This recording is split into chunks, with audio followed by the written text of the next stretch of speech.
அனைத்து என் தமிழ் உறவுகள் அனைவருக்கும் என்னுடைய வணக்கம். போன வாரத்தில் தலைவர் எழுச்சி தமிழர் ஒரு ஆர்ப்பாட்டம், ஒரு நீதிபதி மேலே செருப்பை வீசிருக்கான் ஒரு சங்கி பையன், ஒரு ஆர்எஸ்எஸ் கும்பல். அந்த கண்டித்து ஒரு ஆர்ப்பாட்டம் சென்னையில் நடக்குது.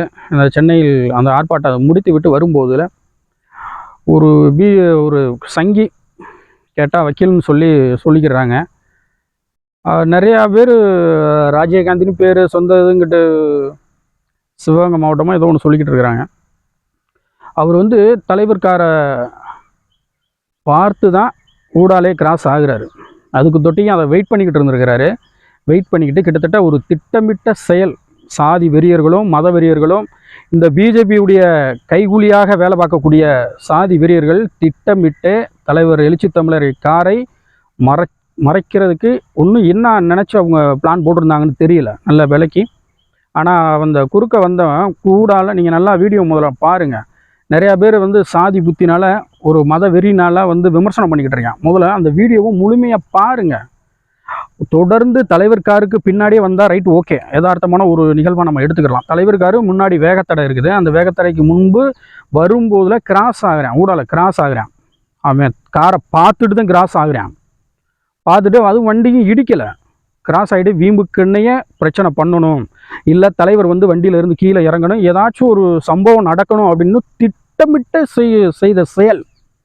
இதுக்கு சில தக்குரிகள், சில நாய்களெல்லாம் வக்காலத்து வாங்கிட்டு இருக்கேன். சாதி வெறி பிடித்த நாய்கள்லாம் வக்காலத்து வாங்கிட்டு இருக்கேன். அந்த வீடியோவை முதல்ல முழுமையாக பாருங்கள். அவன் வண்டியே இடிக்கலை, வண்டி இடிக்க பக்கத்தில் வருது. பக்கத்தில் அவன் வண்டி கிராஸ் ஆகுது. தலைவர்காரை பார்த்துட்டு தான் வீம்புக்குன்னே வம்பு இழுக்கணும், பிரச்சனையை உண்டாக்கணும், இதை வச்சு நம்ம இன்னும் அரசியல் செய்யணும், இல்லை தலைவரை ஏதாச்சும் ஒன்று பிளான் பண்ணிடணும். இதுதான் உண்மையான ஒரு நிலவரம். அதை முதல்ல நல்லா அந்த வீடியோவை முதல்ல நீங்கள் நல்லா பாருங்கள். அது முன்னாடி காருக்கு பின்னாடி கேமரா இருக்குது, முன்னாடி கேமரா இல்லை. ஆனால் இங்கே இருக்கிற எல்லாமே இந்த பார்லிமெண்ட் டிவிலாம், சில டிவிகள்லாம் அந்த விடுதலை சிறுத்தைகள் கட்சியை தொடர்ந்து விமர்சனம் பண்ணுறான். கைகூலியாக காசுக்காக தொடர்ந்து விமர்சனம் பண்ணுறான், தொடர்ந்து அவதூறுகளை பரப்புகிறான். எப்படி இப்போ ஒரு தலைவர் ஒரு காரை வர்றான், அவன் காரை மறைக்கிறான், காரு இடிக்கவே இல்லை, இடிச்சோம்னு சொல்லி போய் பேசுகிறான். அதற்கு உடனே வீடியோ எடுக்கிறான். ஒரு 5 நிமிஷத்தில் வீடியோ பரவி போகுது. அப்போ இது திட்டமிட்ட செயல் இல்லையா? அவனுக்கு வக்காலத்து வாங்குற இந்த அண்ணாமலை, ஆட்டுக்குட்டி அண்ணாமலை, நீங்களாம் இப்போ ஐஏஎஸ் படிச்சிருக்கேன்னு சொல்கிறீங்கள, கொஞ்ச நாள் நீங்கள் கவர்மெண்ட் வேலையில் இருந்திருக்கேன்னு சொல்கிறீங்களா, உனக்குலாம் அறிவு இல்லை? உனக்கெல்லாம் அந்த வீடியோ பார்க்கலையா? வெக்கம் இல்லாமல் ஒரு தலைவரை நீங்கள்லாம் கருத்தியல் ரீதியாக விடுதலை சிறுத்தைகளை வெல்லவே முடியாது. கருத்தியல் ரீதியாக பிஜேபியின் அரசுடைய கொள்கையை சொல்லி தமிழ்நாட்டில் உங்களால் ஒரு நகலையும் பேச முடியாது. என்ன கொள்கை பிஜேபிக்கு, என்ன கொள்கை? அண்ணாமலை பேசுகிறைய, வக்காலத்து வாங்கிட்டு வர்றையில, எங்கடா இந்த திருமாவளவன் விமர்சனம் பண்ணணும், எங்கடா இது பண்ணணும் அப்படின்னு சொல்லி ஒரு தக்குறி பையன். அந்த வீடியோவே நீங்கள் பார்த்துட்டு முதல்ல பதிவு பண்ணுங்கள். நிறைய அங்கே சாதி இயக்கத்துடைய தலைவர்கள்லாம் போயிருக்கிறாங்க. தலைவர்கள்லாம் நிறையா போய் அவனை பார்த்து அவன் நடிக்கிறான். நிகழ்ச்சி நடந்துச்சு, அவங்க ஒதுக்கி விட்றாங்க, அவன் வீம்புக்குன்னு சண்டை இழுக்கணும்னு இழுக்கிறேன், 4 பேர் அப்படியே தள்ளி விட்றாங்க, வைக்கிறாங்க, வண்டியை தள்ளி விட்றாங்க. அப்படியே போலீஸ் வந்துடுது. போலீஸ் உள்ளே கூட்டிகிட்டு போயிடுறாங்க. கூட்டிகிட்டு போயிட்டு உடனே அவனுக்கு நெஞ்சு வலியாக அங்கே அடி விட்டுருச்சு, இங்கே அடிச்சு விட்டுருச்சு, கழுத்தில் ஒரு பெல்ட்டை மாட்டிருக்கேன். அப்படி என்னடா நடந்துச்சு? எல்லாமே அங்கே லைவில் தான் ஓடி இருக்கு. எல்லாரும் வீடியோ எடுத்துக்கிட்டு தான் இருந்துருக்கிறாங்க. என்னடா நடிப்பு! ஆனால் சிவாஜி கூட தோற்று போயிடுவார். அந்த ராஜீவ்காந்தி பண்ணுற அட்டூழியம், அவன் பண்ணுற நடிப்பு பொதுவான மக்கள் ஏற்றுக்கொள்ள மாட்டாங்க. நீ என்னென்ன திட்டமிடுறீங்களோ ஒருபோதும் நிறைவேறாது. நாங்கள் அரசியலில் கருத்தியல் ரீதியாக தான் நாங்கள் பேசுவோம், புரியுதா? இந்த உங்களை மாதிரி சில்லறத்தனமாக தலைவர் காரை மறைப்பது, அவதூறுகளை விடுதலை சிறுத்தையை பேசுவது, இந்த ஒரு நடிகெல்லாம் ஒருத்தி பேசிக்கிட்டு இருக்கான். அவளுக்கெல்லாம் என்ன அரசியல் தெரியும்? இதில் அண்ணாமலை வக்காலத்து வாங்கிக்கிட்டு அதுக்கு வக்காலத்து வாங்குறாரு. ஏன் இந்த 41 பேர் உயிர் இழந்தானே, அதை பற்றி வாய் திறக்கலை? எத்தனையோ கொலைகள் இங்கே நடந்துக்கிட்டு. இப்போ கூட திண்டுக்கல்ல 2 நாளைக்கு முன்னாடி, ஒரு நாளா 2 நாளைக்கு முன்னாடி ஒரு ஆவண படுகொலை. காதல் திருமணம் செய்ததால் ஒரு மாதம் தான் நினைக்கிறேன், 1 மாதமோ 2 மாதத்துக்குள்ள அவன் திட்டமிட்டே அந்த பெண்ணுடைய அண்ணன் தொலைபேசியில் பேசி திட்டமிட்டே அவனை கொலையாறுத்து கொண்டிருக்கான், கொடூரமாக கொண்டிருக்கான். நீ உண்மையான ஒரு ஆம்பளை அண்ணாமலை, பிஜேபியுடைய முன்னாள் மாநில தலைவர், இந்த சாதி கொடுமைகள்லாம் பற்றி உன்னால் பேச துப்பு இருக்குதா, அருகதை இருக்க? நீலாம் ஒரு தலைவர் தானே, ஒரு பொதுவான ஒரு மாநில தலைவராக இருக்க, இப்போ பெரிய ஒரு பொறுப்புக்கு போயிருக்கே இல்லை? இதெல்லாம் கேட்க வக்கில்லாதவன் இந்த கார் இடிக்காமல் இருந்துட்டு போய் இப்போ சொல்லிக்கிட்டு ப்ராடுகளை பேசிக்கிட்டு இந்த விடுதலை சிறுத்தை கட்சியை குறை சொல்வதே வேலையாக வச்சுக்கிட்டு இருக்கான். சில பேர் மக்களுக்கான அரசியல் செய்யலை. மக்களுக்கான அரசியல் செய்யலை, மக்களுக்கான அடிப்படை வசதிகளை கேட்டு ஒரு களத்தில் இறங்கி போராடலை. ஒரு மதவெறினாலும் ஒரு சாதி கடந்து அப்பாற்பட்டு ஒரு விடுதலை சிறுத்தைகள் கட்சியினுடைய தலைவர் வந்து இந்த தமிழ்நாட்டில் அரசியல் செஞ்சுட்டு இருக்காருயா. சாதி பார்க்கல, எல்லா மக்களுக்காக தான் நாங்கள் பார்க்குறோம். இங்கே இருக்கக்கூடிய நம்ம முக்குளத்து உறவுகள் இயக்கத்துடைய தலைவர்கள் செய்யாத வேலை கூட எங்களுடைய தலைவர் செஞ்சிருக்கிறார். சாதி பாராமல் எத்தனையோ அந்த மக்களுக்காக சட்டமன்றத்திலையும் நாடாளுமன்றத்திலையும் பேசிக்கிட்டு இருக்கிறாரு. உங்களுக்கு சாதி தான் புத்தியாக இருக்குது, சாதி தான். அதுக்காண்டி இப்படி பொய்கள்லாம் பேசக்கூடாது. இல்லை, கார் இடிச்சிருந்தா என் தலைவர் சொல்லியிருக்கிறாருல, ஒரு வேளை கார் இடிச்சிருந்தால் நான் பொது இடத்துல மன்னிப்பு கேட்குறேன்னு சொல்கிறாருல, அது கூட உங்களால் ஒரு வக்கு இருக்க, முதல்ல நிரூபிக்க உங்களுக்கு தகுதி இருக்க? ஏன்டா அப்படி பொய்யும் பிராடமாக பேசிக்கிட்டு அரசியலை வந்து குழப்பிக்கிட்டு இருக்கிறீங்க? சும்மா இருக்கிற மக்களை அங்கே படுத்துக்கிட்டு அவன் ஜூஸ் குடிச்சிக்கிட்டு சிரிச்சுக்கிட்டு நைட்டில் இது பண்ணிக்கிட்டு இருக்கான், காமெடி பண்ணிக்கிட்டு இருக்கான். அவனை நம்பி சில ஒரு சாதி வெறியர்கள் போய் அவனை தூண்டி விட்டுக்கிட்டு இது பண்ணிக்கிட்டு அவனை பார்த்துக்கிட்டு வச்சுக்கிட்டு விமர்சனம் பண்ணிக்கிட்டு இருக்கான். நீங்களாம் அண்ணாமலை சார், நீங்கள் எல்லாம் ஒரு ஏதாச்சும் ஒரு இங்கே நடக்கிற கொடுமைகள் ஏதாச்சும் ஒரு ஊரில் போய் நீங்கள் பார்த்துருக்கீங்களா? வன்கொடுமைகள் நடக்குது, சாதி கலவரங்கள் நடக்குது, ஒரு பொது இடத்துல போக முடியல, இந்துக்காக நிற்கிறோம் அப்படின்னு சொல்லி பிஜேபி அரசு சொல்லுது. நீங்கள் என்ன மயிரை பிடுங்குனீங்க? எந்த இடத்துல போய் யாரை வந்து எந்த மக்களுக்காக நீங்கள் பேசியிருக்கிறீங்க? நீங்கள் பேசுகிற அரசியல் வந்து மத அரசியல், மக்களுக்கான அரசியல் கிடையாது. கொள்கை சொல்லி உங்களால் நிற்க முடியுமா? இல்லை கருத்தியல் ரீதியாக மோத தயாரா? கருத்தியல் ரீதியாக பிஜேபியும் விடுதலை சிறுத்தைகளும் ஒரு இடத்த ஃபிக்ஸ் பண்ணி கருத்தியல் ரீதியாக பேசுவோம், அரசியலை பேசலாமா? வெக்கம் இல்லாமல் இது என்ன மற்ற மாநிலங்கள் போல் நினச்சிக்கிட்டு இருக்கீங்களா? மற்ற மாநிலங்களை போல் மத கலவரத்தை தூண்டி விட்டு நம்மளை ஏதாச்சும் இந்த மக்களுக்கு உயர்ந்தவர்களுக்கும் இந்த இடைசாதிகளுக்கும் சண்டை இழுத்து விட்டு நம்ம வேடிக்கை பார்க்கலாம், இதில் அரசியல் ஆதாயம் தேடலாம் அப்படின்னு நினச்சிக்கிட்டு இருக்கீங்களா? ஒருபோதும் நடக்காது. விடுதலை சிறுத்தைகள் அரசியல் நாங்களாம் பழைய வரலாறுகளே எங்களுடைய தலைவருக்கு இருக்குது, புரியுதா? பழைய வரலாறுகள் எங்களுடைய தலைவருக்கு இருக்குது. இப்போ கருத்தியல் ரீதியாக அரசியல் ரீதியாக விடுதலை சிறுத்தைகளை வந்து வளர்க்கணும், அரசியல் எல்லா மக்களுக்கும் ஒரு பொதுவான கட்சியாக வளரணும் அப்படின்னு தான். சனாதனத்தை வந்து வேற இருக்கிறது பேசுகிற தமிழ்நாட்டுக்குள்ளே ஒரே மிகப்பெரிய ஒரு தலைவர் வந்து விடுதலை சிறுத்தைகள் கட்சியின் தலைவர் திருமாவளவன் மட்டும்தான், வேற யாரும் பேசலை. அதான் உங்களுக்கு பொறுத்து கொள்ள முடியல. எப்போ பார்த்தாலும் பிஜேபி ஆர்எஸ்எஸ்ஸே பேசிக்கிட்டு இருக்கிறாரே இவரை வந்து நம்ம என்னமோ ஒரு வசனம் வேற பேசியிருக்க, இவரை வந்து அரசியலை விட்டு அப்பாற்படுத்தணும். அந்த ராஜா ஒரு ஆள் சொல்லிக்கிட்டு இருப்பார், ஒரு பைத்தியம் சொல்லிக்கிட்டு இருப்பார், சொந்த ஊரில் சொந்த தொகுதியில் நின்று ஒரு 300 ஓட்டு 400 ஓட்டு வாங்க முடியல. அவரெல்லாம் பேசுகிறாரு, பெரிய மனுஷன் அவரெல்லாம் பேசுகிறாரு. அவர் விடுதலை சிறுத்தையினுடைய வரலாறு என்ன உங்களுக்குலாம் தெரியும்? அண்ணாமலை, ஆட்டுக்குட்டி அண்ணாமலை, உனக்கெல்லாம் என்ன தெரியும்? சும்மா உரசி அரசியல் வரல, நாங்கள் மக்கள் களத்தில் நின்றுருக்கோம், எங்கள் மக்களுக்காக நின்றுருக்கோம், ஒட்டுமொத்த சமூகத்துக்காக நின்றுருக்கோம். நசுக்கி எங்களை ஒடுக்கி வச்சுருந்தாங்க. இன்றைக்கி இந்த அளவுக்கு நாங்கள் வளர்ந்துருக்கணும் எங்களுடைய தலைவர் திருமாவளவன் மட்டும்தான். முன்னாடி காலங்களில் நிறைய போராளிகள் இருந்திருக்கிறாங்க, இருந்தாலும் எங்களை வீரியத்தோடு கொண்டு வந்தது தலைவர் எழுச்சி தமிழர் தான். சும்மா சாதாரணமாக நீங்கள் நினச்சிடாங்க, தலைவருக்கு ஒன்றுனா இங்கே அவ்வளோதான். சும்மாலாம் நாங்கள் இந்த இப்போ வந்த கட்சிகள் மாதிரியெல்லாம் இப்படி மிரட்டுறது வைக்கிறதுக்கெல்லாம் அப்படிலாம் கிடையாது, அவ்வளோதான். அவர் வந்து எங்களுக்கு உயிருக்கு மேலே. சும்மா அசால்ட்டாக வந்து திட்டம் போடுறோம், அவரை இது பண்ணணும் வைக்கணும்னு சொல்லிட்டு இது பண்ணாதீங்க. உண்மையான காரணங்கள் ஒரு இடத்துல தவறு நடந்திருந்தால் சொல்லுங்கள், அது எங்கள் தலைவரே அதுக்கு கருத்துக்கள் பேசுவார், நாங்களும் அதை பற்றி பேச மாட்டோம். ஒரு அயோக்கியத்தனமாக இல்லையா? அந்த வீடியோவை பார்த்தே நீலாம் பார்க்கலையா அண்ணாமலை? இந்த ஒரு சங்கி ஒரு சினிமா நடிகை அந்த லேடியெல்லாம் பார்த்துச்சா பார்க்கலையா? பொதுமக்கள் பார்த்துக்கிட்டு தானே இருக்கிறாங்க. அதை அப்படியே பிட்டாக போட்டு வச்சுருக்கிறாங்க. வண்டி எங்கேருந்து கிராஸ் ஆகுது, வண்டிக்கு முன்னாடி யார் போகிறா, அதுக்கு பின்னாடி ஒருத்தன் டவாலி பையெல்லாம் ஒரு அண்ணன் எங்களுடைய சென்னையில் இருக்கக்கூடிய ஒரு அண்ணன் மாவட்ட செயலாளர் அப்படியே பிட்டு வச்சுருக்காரு. ஒவ்வொரு பிட்டுக்கும் ஒவ்வொரு கருத்துக்களை பேசியிருக்காரு. இது எப்படி திட்டமிட்ட வந்த செயல் அப்படின்னு. தலைவர் அந்த நேரத்தில் இறங்கலை. சில தக்குரி நாய்கள்லாம் கேட்குறேன், ஏன் அதை வந்து முறைச்சாரு, ஏன் அதை வந்து சமாதானப்படுத்தியிருக்காங்க? ஏன்டா இதே இது உங்கள் தலைவரை நாங்கள் காரம் மறைக்கிறோம், அண்ணாமலை காரம் மறைக்கிறோம், இறங்கி வந்து பதில் சொல்லுவாரா? ஏன்டா திட்டமிட்டு உதவி செய்கிறது? யதார்த்தமாக நடந்து ஒரு வண்டி வந்து கார், எங்கள் தலைவருடைய காரு அந்த டூ வீலர் மேலே மோதி கீழே விழுந்திருந்தா ரைட்டு, என் தலைவர் இறங்கியிருப்பார். நீ பூரா அயோக்கியத்தனம் திட்டமிட்டே வந்திருக்கிற, களவாணித்தனமாக வந்திருக்க, என் தலைவருடைய காரை பார்த்துட்டு வந்திருக்க. அதான் வீடியோவிலே தெரியுதுல்ல. வீடியோவிலே தெரியுதுல. காசு காண்டிலாம் இந்த டிவி சேனல்லாம் சில பார்மேடி டிவி இதுகள் இந்த டிவிகள்லாம் அவ்வளோதான். உண்மையை பேசுங்க. டிவி நியூஸில் உண்மையை பேசுங்க. யார் தவறு செய்தாலும் உண்மையை மட்டும் பேசுங்க. காசை வாங்கிக்கிட்டு இந்த திருகள் வேலை பார்க்குறது அரசியலில் பார்க்குற மாதிரியா பார்க்காதீங்க. புரியுதா? அவர் சாதாரண தலைவர் அல்ல. உங்களால் அவரை நெருங்க கூட முடியாது.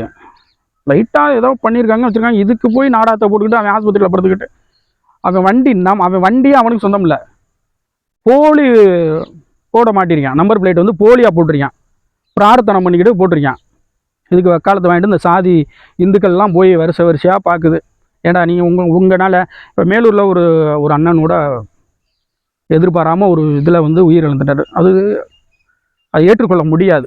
என்னதான் தவறு இருந்தாலும் ஒரு ஒயின் ஷாப்புக்குள்ளே நடந்த விவகாரத்தில் அண்ணனுடைய உயிர் போயிருக்கு. அது எங்களுடைய இரக்கத்தை நாங்கள் தெரிவிச்சுக்கிறோம். எல்லாமே அது தவறான விஷயம். அப்படி ஈடுபட்ட அவர்களுக்கு வந்து அதுக்கான தண்டனை கண்டிப்பாக கிடைக்கணும். அதில் எந்த ஒரு மாற்று கருத்தும் இல்லை.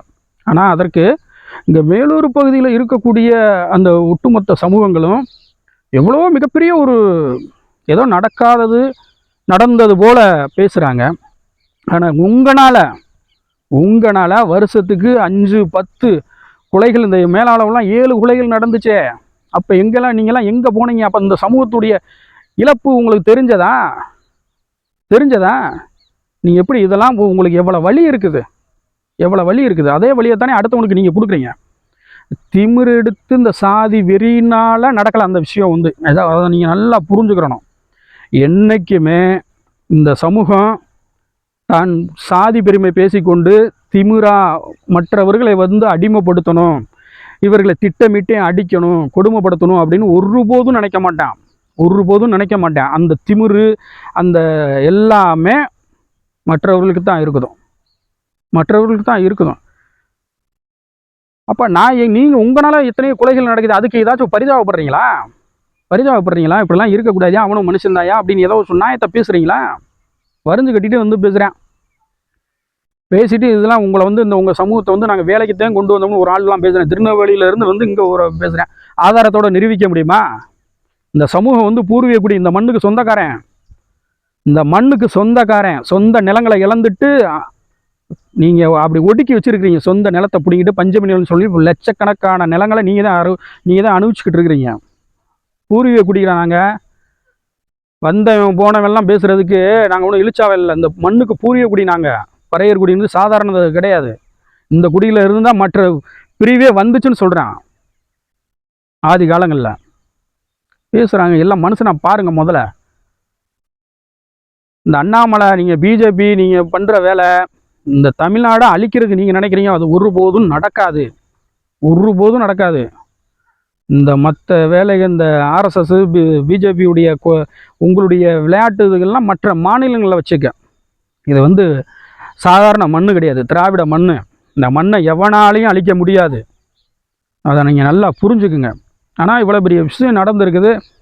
ஒரு தலைவருடைய கோடிக்கணக்கான தொண்டர்கள் உள்ள ஒரு தலைவருடைய காரை மறைச்சிருக்கேன். அந்த கூட்டணியில் இருக்கக்கூடிய இடதுசாரி கட்சிகள், கூட்டணியில் இருக்கக்கூடிய தலைவர்கள் இன்னும் ஒரு கண்டனம் கூட தெரிவிக்கலை. எல்லாத்துலேயும் சாதி பார்க்குறான். நாங்கள் பார்க்கல. ஏண்டா சும்மா இருக்கிற உனக்கே எத்தனை பாதுகாப்பு இருக்குது? நீ என்ன பிடிங்கிட்ட? இந்த மக்களுக்காக என்ன பிடிங்கிட்ட? உனக்கு எத்தனை பாதுகாப்பு இருக்குது? என்ன உனக்கெல்லாம் இருக்க போகுது? எந்த சமூகத்தை எதிர்த்து ஒரு போராட்ட காலத்திலேயே சாதி இந்துக்களுக்கு எதிராக நீ போராடுறியா? இல்லை இந்த மக்கள் பாதிக்கப்படுறாங்க அப்படின்னு போராடுறியா? இல்லை இன்னும் கோயிலுக்குள்ளே போக முடியாத சூழ்நிலை இருக்கு, அதுக்காண்டி நீ ஒரு பிஜேபி நீங்கள் இந்துக்காக இருக்கக்கூடிய ஒரு தலைவர் என்னத்தை நீ போன மாநில தலைவராக இருந்த எத்தனை கோயிலுக்குள்ளே இந்த தலித் மக்களை கூட்டி போன? இந்த மக்களுக்காக எத்தனை குறைகளை நீ தீர்த்திருக்க? உன்னால் அதை சொல்ல துப்பு இருக்கா, அருகதை இருக்கா? நீ செஞ்சிருக்கியா? நீங்களாம் எங்கள் தலைவரை பேசுறீங்களா? உனக்கெல்லாம் என்ன தகுதி இருக்குது? முதல்ல உனக்கெல்லாம் என்ன தகுதி இருக்குது? நான் அடக்கி விதுணிக்குங்க, அவ்வளோதான். என் தலைவருடைய உழைப்பு, இந்த மக்களுக்கான உழைப்பு எவனாலும் ஈடு செய்ய முடியாது. சும்மா காசு பணம் இருக்குது, மத்தியில் நாங்கள் ஆள்றோம் அப்படின்லாம் பெரியது கிடையாது. இங்கே மக்களுக்கு உழைக்கிற மக்களுக்காக பாதுகாப்பு அளிக்கக்கூடிய தலைவர் தான் எங்கள் எழுச்சி தமிழர். நீ அரசியலை விட்டு உன்னை ஓட விடுவான். தமிழ்நாட்டுக்குள்ளே உங்களை ஓட விடுவான். இது சில மக்களுக்கு புரியல. சில பேர் உயர்ந்த வகுப்புன்னு சொல்லக்கூடியவர்கள்லாம் உங்களுக்கு துணை போய்கிட்டு இருக்கிறாங்க. அம்மையார் ஜெயலலிதா இருந்தப்பையும் ஐயா கலைஞர் இருந்தப்பையும் உங்களால் வாலாட்ட முடியல, உள்ளே நுழைய முடியலை. இன்றைக்கி சுயநலமாக சில அரசியல் கட்சிகள் இருப்பதனால நீங்கள் உள்ளே நுழைஞ்சு காசுக்காக அவர்கள் உங்களை உள்ளே வளர்த்து விட்டுக்கிட்டு இருக்கிறாங்க. நல்லா புரிஞ்சவங்க உங்களுடைய கட்சியை ஏற்றுக்கொள்ளவே மாட்டாங்க. மக்களுக்காக என்னையா சொல்கிறேன், எங்களுக்கு செய்ய வேணாமியா, இந்த மக்களுக்கு எதுவும் நீ கோரிக்கை கொடுக்க வேணாம், எந்த இதுவும் செய்ய வேணாம். மற்ற சமூகங்கள் ஏற்றுக்கொள்கிறார்கள், அவர்களுக்காக நீங்கள் என்ன செய்தீர்கள், அது பட்டியலிட முடியுமா? உங்களால் பட்டியலிட சொல்ல முடியுமா? மக்களை ஏமாத்தாதீங்க, ஏமாத்துகிற பொழப்பு பொழைக்காதீங்க. நேர்மையாக பேசுங்க, நேர்மையாக அது பண்ணு, நேர்மையாக கருத்தியலோட மோதுவோம். யாராக இருந்தாலும் சரி கருத்தியலோட மோதுவோம். அவனே ஒரு பிரார்த்தனை நீங்கள் தான் திட்டமிட்டே செஞ்சுருக்கிறீங்க. அதனால தான் இவ்வளோ வக்காலத்து வாங்கிட்டு அவனை போய் பார்த்துக்கிறீங்க. அவன் நடிச்சுக்கிட்டு இருக்கீங்க, அவனை போய் வக்காலத்து வாங்கிட்டு இருக்கீங்க, அவனுக்கு சப்போர்ட் பண்ணி பேசிக்கிட்டே இருக்கிறீங்க. இந்த நடிகைகளுக்கெல்லாம் அவங்க என்ன தெரியும், அந்த லேடிக்கெலாம் என்ன தெரியும், அறிவு இருக்கா? அவளுக்கும் அறிவே கிடையாது. என் தலைவரை விமர்சனம் பண்ணுறேன், இறங்கி வந்து பேசணுமா? ஒருபோதும் நிறைவேறாது. அண்ணாமலானே பார்த்துக்குங்க, நாங்கள் சாதாரணமாக அரசியல் பண்ணலை, அடியிலேருந்து வந்திருக்கோம். நாங்கள் இந்த நிலைமைக்கு அடியிலேருந்து வந்திருக்கோம். ஒருத்தர் நொந்து நூலாகி எத்தனையோ உயிர் பலியாகி நாங்கள், எங்களுக்கு வாழ்க்கையே போராட்ட களம்தான், வாழ்க்கையே போராட்ட களம்தான். நீங்கள் எல்லாம் திட்டமிட்டு இந்த சாதி வெறியர்களும் உன்னுடைய தூண்டுதல் பேரில் தான் இது நடந்திருக்கு போல. தலைவர் காலை வந்து நீங்கள் மறைச்சிருக்கிறீங்க, திட்டமிட்டே மறைச்சிருக்கீங்க. அவனை இன்னும் கைது செய்யலாம், ராஜீவ்காந்தின்றவனை கைது செய்யலாம். போய் பொம்பளை மாதிரி படுத்துக்கிறேன், பெட்டில் படுத்து கிடக்கிறேன், பொம்பளை மாதிரியா நடிச்சுக்கிட்டு பெட்டில் படுத்து கிடக்கிறேன், ரப்பரும் மாட்டிக்கிட்டு அதை மாட்டிக்கிட்டு இதை மாட்டிக்கிட்டு, ஆள் இல்லைன்னா அவன் சிரிச்சு விளாண்டுக்கிட்டு இருக்கான். யாரடா ஏமாத்துறீங்களாம்? ஒரு வெக்கம் இல்லை உனக்குலாம்? வெக்கம் இல்லை? மீசி சும்மா வண்டி இடிக்காதப்போ என்னமோ சண்டைக்கு போகிற மாதிரி நீ தானடா இழுத்த. தைரியமாக ஆம்பளையா நின்று இருக்க வேண்டியதானே, கேஸை சந்திரிச்சிருக்க வேண்டியதானே. வெக்கம் இல்லாமல் பொம்பளை மாதிரியா போய் படுத்துக்கிட்டு ஒன்றும் எதுவுமே இல்லாமல் அங்கே வலிக்குது, இங்கே அங்கே அடியாயிருச்சு, இங்கே அடியாயிருச்சுன்னு போய் படுத்து கிடக்க வெக்கம் இல்லை உனக்குலாம்? போங்க களி. முதல்ல புரிஞ்சுக்குங்க, தமிழ்நாட்டு மக்களே, அநியாயம் அக்குறுமம் தலை தூக்கிக்கிட்டு இருக்குது. பிஜேபி வர வர எவ்வளோ பெரிய ஒரு தலைவரை காரம் மறைச்சு திட்டமிட்டே செய்கிறார்கள். இதை பொதுவான மக்கள் புரிந்து கொள்ள வேண்டும். இது ஆபத்தான ஒரு விஷயம். யாராக இருந்தாலும் சரி, நீ ஏன் எங்களுடைய தலைவரை நீ காரம் மறைக்குன்னு சொல்கிறீல, உன்னுடைய காரெல்லாம் மறைக்கிறதுக்கு எவ்வளோ நேரம் ஆகும்? எவ்வளோ நேரம் ஆகும் சொல்லு? எவ்வளோ நேரம் ஆகும்? ஆனால் அந்த செயலை செய்ய மாட்டோம். எங்களுடைய தலைவர் அப்படி வளர்க்கலை. எதாக இருந்தாலும் அரசியல் ரீதியாக தான் பேசுவோம்.